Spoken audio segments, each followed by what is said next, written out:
Hi Reddit, I really need some advice because I feel completely lost about what to do in my current situation. I've been holding this in for so long, and I just need to get it all out. I'm 35 years old and have been with my girlfriend Kylie, 29F, for almost 10 years now. We met when she was working as a waitress at a local diner where I used to grab breakfast before heading to my construction job. She was different back then, full of life, ambitious, and had this contagious laugh that could light up the whole room. We clicked instantly and started dating within weeks. Everything moved pretty fast after that. She moved in with me 6 months later when her roommate situation went bad, and we've been living together ever since. The first few years were amazing. We traveled when we could afford it, spent weekends exploring the city, and had all these plans for our future. We talked about marriage, but we both agreed we wanted to be financially stable first. Then came Luna, our beautiful daughter who's now 4 years old. The pregnancy wasn't planned, but it was the best surprise of my life. Kylie had some struggles with postpartum depression, but I thought we'd work through that together. Looking back, maybe that's when things started to change. Recently, we bought a house together, or rather, I agreed to get the mortgage in her name. It wasn't what I wanted, but we'd been fighting so much that I thought maybe this would make her happy, give her some security. The house is nice, nothing fancy, but it's in a good school district for Luna and has a backyard where she can play. I took on extra shifts at work to afford it, which only led to more problems. You see, nothing I do seems good enough for Kylie anymore. If I work overtime to save more money, she accuses me of avoiding her and claims I'm never there for Luna. When I cut back on hours to spend more time at home, she gets angry that we're not saving enough and says I'm not ambitious enough. It's exhausting. Even small decisions become huge arguments. If I buy groceries, she complains I got the wrong brands. If I take Luna to the park, she says I should have taken her to the library instead. There's no winning. But the real problem that's destroying our relationship is Kylie's gambling addiction. It started about 4 to 5 years ago, right after Luna was born. At first, it was just scratch tickets and small bets on sports games. I didn't think much of it then, everyone needs a hobby, right? But over time, it escalated to online poker and casino games. The amounts kept getting bigger, and the frequency increased to where she was gambling almost every day. I've caught her multiple times hiding losses from me. She'll delete browser history, create secret email accounts for gambling sites, and even hide physical receipts from casino visits in her car. Every time I confront her about it, we end up in this cycle. She cries, promises to stop, says she'll get help, and for a few days or weeks things seem better.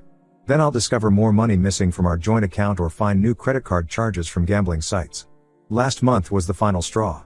I discovered she had somehow maxed out a credit card I didn't even know existed, $8,000 in gambling debts that she'd been hiding. When I confronted her, instead of apologizing, she turned it around on me. She said I was being controlling, that she needed her own money to spend how she wanted, and that I was suffocating her with my rules about money. She even brought Luna into it, saying that my strict budgeting was preventing her from buying things for our daughter. The whole situation has me constantly on edge. I have to watch every word I say, every move I make, because I never know what might trigger an argument. She's become an expert at twisting my words and making me feel like I'm the problem. Meanwhile, she seems completely indifferent to how her actions affect our family. She'll sit on the couch for hours, gambling on her phone while Luna begs for attention. Then she'll turn around and criticize my parenting, saying I'm not involved enough. What really breaks my heart is seeing how this affects Luna. She's such a bright, sensitive child, and I can tell she picks up on the tension. The other day, she asked me why mommy is always angry and why she doesn't want to play with her anymore. That hit me hard. Kylie used to be such an attentive mother, but now she barely looks up from her phone when Luna talks to her. I honestly can't stand being in this relationship anymore. The constant fighting, the lying about money, the emotional manipulation, it's all taking a huge toll on my mental health. I find myself volunteering for extra shifts just to avoid coming home, which only leads to more arguments about me being absent. I've started having anxiety attacks at work, something I've never experienced before. But here's where I'm really stuck. I can't imagine going even a single day without seeing Luna. She's my whole world. Every morning, I wake her up with silly songs. Every night, I read her stories and tuck her in. When she scrapes her knee or has a bad dream, I'm the one she runs to. The thought of not being there for those moments kills me. I know that if I leave, Luna will likely stay with Kylie because we're not married and mothers typically get primary custody. I don't think I even have any legal right to file for custody since we never got married. I've talked to a few friends about this, and most of them say I should stay for Luna's sake. They argue that having both parents at home, even in a bad relationship, is better than splitting up. But I'm starting to think that might not be true. What kind of example am I setting for Luna by staying in this toxic situation? I don't want her growing up thinking it's normal for relationships to be full of fighting and manipulation. I don't want her to think it's okay for someone to treat her the way Kylie treats me. I'm mentally exhausted from trying to keep this relationship together while also protecting our finances and being a good father. I feel like I'm failing at everything despite trying my hardest. I need advice on what to do next. How do I protect my relationship with Luna while also protecting my own mental health? Is there any way I can get custody or at least ensure I'll have regular access to my daughter if I leave? Has anyone been in a similar situation who can tell me what worked for them? Update 1 First, I want to thank everyone who responded to my original post. Your advice and support helped me see things more clearly, even though the situation has taken an unexpected turn that I never saw coming. These past 2 weeks have been a roller coaster of emotions and revelations. The most concerning change has been in Kylie's behavior toward Luna. She's always had her ups and downs as a mother, but lately, it's like she's completely checked out of parenting. She barely acknowledges Luna's presence unless she absolutely has to. Last week, Luna drew a picture at preschool, a family portrait with all 3 of us. She was so excited to show it to Kylie, but when she tried to share it, Kylie just mumbled something about being busy and walked away. I found Luna later, crying in her room, crumpling up the drawing she'd worked so hard on. It took everything in me not to confront Kylie right then and there. Instead, I spent the evening with Luna, helping her make a new drawing that we hung on the fridge. She smiled again, but I could tell she was hurt. At first, I thought maybe Kylie was depressed or struggling more with her gambling addiction. I tried multiple times to talk to her about it. I even suggested we could look into getting her help, but she kept brushing me off with excuses about being late for work or having other commitments. That's when I started paying more attention to her work situation. About a month ago, Kylie started working at this upscale restaurant downtown called the Copper Pot. She said the tips were good and it would help us catch up on bills, especially after the gambling debts she'd racked up. The job seemed like a positive step. She was getting out of the house, earning money, and seemed more energetic.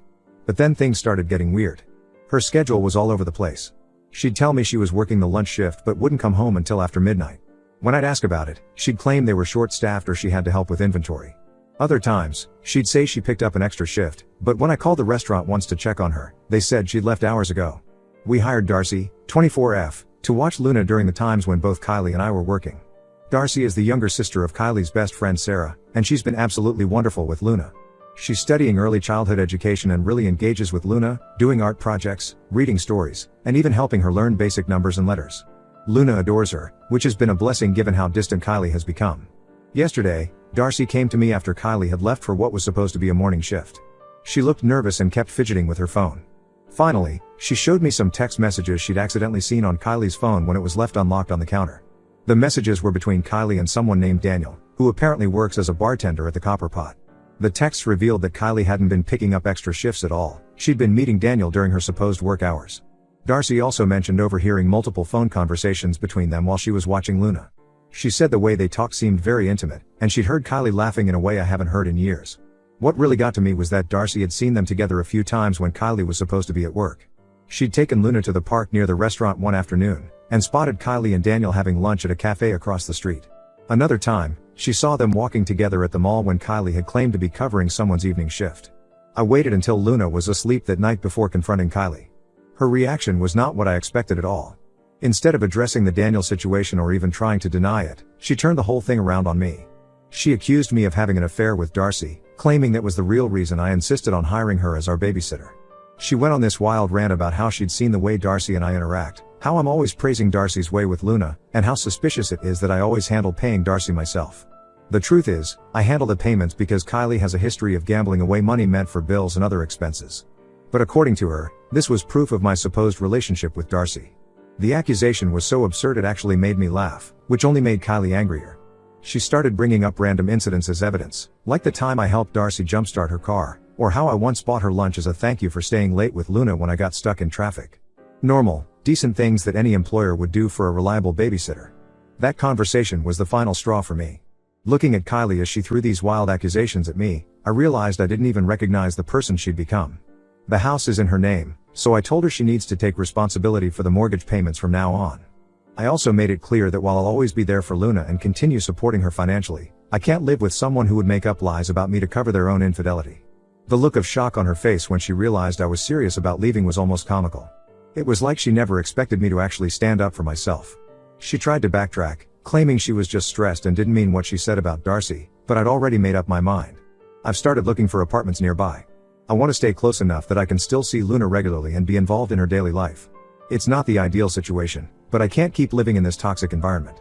The hardest part will be explaining to Luna why Daddy won't be living at home anymore, but I truly believe it's better than having her grow up thinking this kind of dysfunction is normal.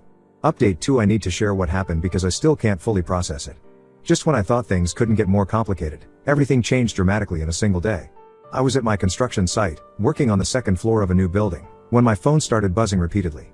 Usually, I don't answer during work hours unless it's an emergency, but when I saw multiple missed calls from Darcy, my heart sank.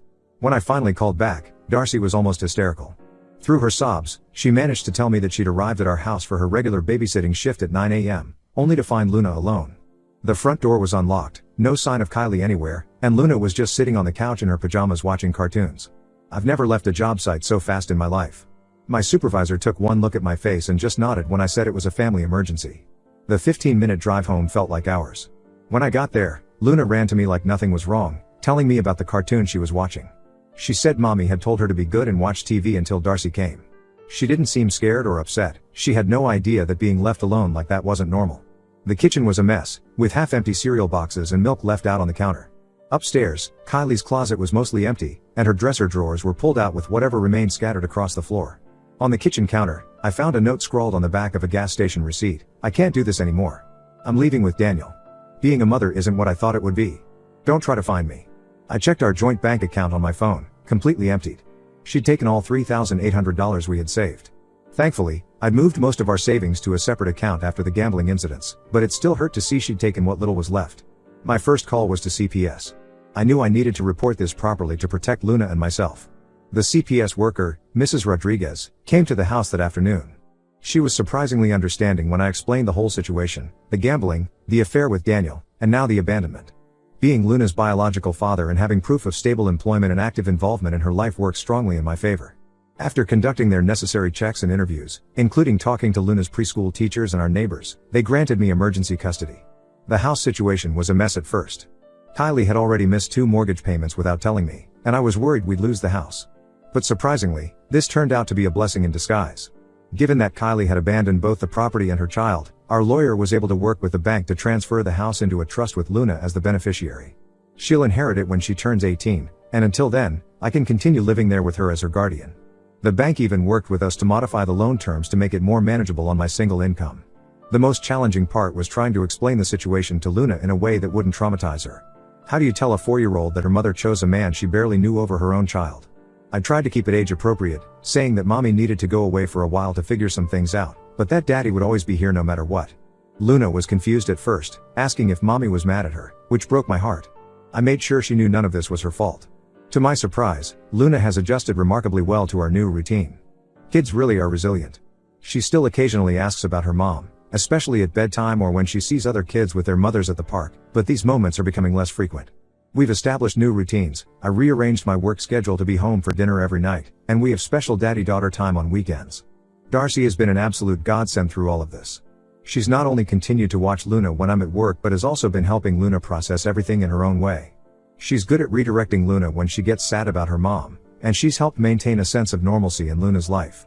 Most of Kylie's friends and family have distanced themselves from us, seemingly embarrassed by her actions, but Darcy has stuck by us. The police tried to track Kylie down because technically, what she did was child abandonment, but they haven't had any luck. Apparently, Daniel quit his job at the Copper Pot the same day, and neither of them has been seen since. Part of me hopes they never find them. I don't want Luna to have to deal with the instability of Kylie potentially coming in and out of her life. Update 3. I wasn't planning on posting another update, but something happened recently that I felt I needed to share. It has been 2.5 years of complete silence, that Kylie showed up at our door on a Sunday morning while Luna was at her weekly dance class. The woman standing on our porch was barely recognizable as the Kylie I once knew. Her clothes were worn and mismatched, her hair was unkempt, and she had this desperate, haunted look in her eyes. She'd lost a lot of weight, and her hands wouldn't stop shaking as she stood there. The years clearly hadn't been kind to her. Through tears, she told me her story. Things with Daniel had fallen apart within 6 months. He'd turned out to be just as much of a gambler as she was, and they'd burned through all the money she'd taken from our account in just a few weeks. After Daniel left her for someone else, she'd bounced between different relationships and jobs, never staying in one place for too long. She'd even spent some time living in her car. She said she'd been following our lives through social media. My sister had apparently been accepting her friend requests from various fake accounts she'd created. That's how she knew Luna had started taking dance classes, was doing well in school, and had recently won a ribbon at her first grade science fair. Kylie broke down completely when she saw Luna's school picture on the wall in our living room, saying she couldn't believe how much our little girl had grown. Now she wanted to come back. She claimed she'd changed, that she'd hit rock bottom and realized what was truly important in life. She said she'd been clean from gambling for 6 months and had a steady job as a waitress in a town about an hour away. She begged for another chance to be part of Luna's life. But as I listened to her sob and make promises, all I could think about was that morning 2.5 years ago when she'd left our 4-year-old daughter alone in an unlocked house. I thought about how Luna had cried herself to sleep for weeks, asking what she'd done wrong to make mommy leave. I remembered all the Mother's Day cards Luna had made at school that she couldn't give to anyone, though Darcy always graciously accepted them when Luna offered. I told Kylie about how well Luna was doing now, how she'd made the honor roll, how her dance instructor says she has natural talent, how she's overcome her shyness and made lots of friends at school. I explained that we'd built a stable, happy life, and I wasn't willing to risk disrupting that by letting someone back in who had proven themselves untrustworthy. When Luna came home from dance class that afternoon, spinning around the living room in her leotard, showing me the new move she'd learned, I sat her down and explained that her mom had come by. Luna's response showed a maturity beyond her 7 years. She said she remembered how mommy used to make daddy sad all the time, and how she left without saying goodbye. Then she told me something that nearly brought me to tears. She said she liked our life better now because we're always happy and she never has to worry about daddy being upset anymore. Luna still has the occasional question about her mom, but they're different now. Instead of why didn't mommy want me? She asks things like, do I look like her? Or was she good at dancing too? I answer these questions honestly but briefly, then we move on to other topics. Sometimes I wonder if I'm being too harsh by keeping Kylie away. But then I remember the peace we've found in our life together, the stability Luna now enjoys, and the trust we've built between us. Sometimes the best ending isn't about forgiveness or second chances, it's about protecting what you've worked so hard to build. After Kylie left that day, I blocked all her known phone numbers and social media accounts. I also informed Luna's school and dance studio that only I or Darcy are authorized to pick her up. It might seem cold, but I've learned that sometimes being a good parent means making difficult decisions to protect your child's well-being, even if those decisions hurt someone else. Luna and I have built a happy life together. We have our routines, Saturday morning pancakes, Sunday dance classes, bedtime stories every night. It's not the family life I imagined when Luna was born, but it's peaceful, stable, and full of love. Sometimes that's more than enough.